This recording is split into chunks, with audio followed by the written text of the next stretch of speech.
প্রেমানন্দ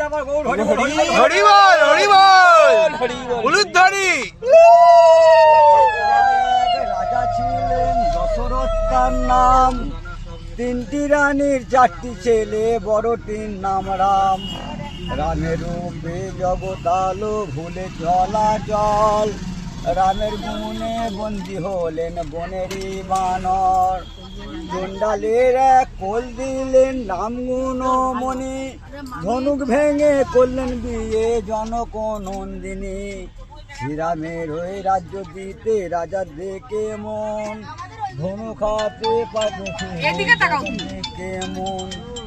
মাথায় জটা বাকুল করা, হাতে ধনুক বান। বাপের কথা রাখতে বললেন, চলেছেন শ্রীরাম। মাঝখানে যান সীতা দেবী, আলো করে বোন। সবাই পাচ্ছে ধনুক হাতে, চলেছেন লক্ষণ। সাগর বেদে রাবণ বধে ছিলেন 3 জন, একলা ঘরে সীতা হরে নিলে দশানন। সাগর ভেদে রাবণ বধে রাম গুণমণি, উদ্ধার এলেন সাধ্বী সতী সীতা ঠাকুরানী। সীতাই লোহে সুখী হয়ে শ্রীরামের দিন যায়, হরি হরি বলো সবে পালা হলো।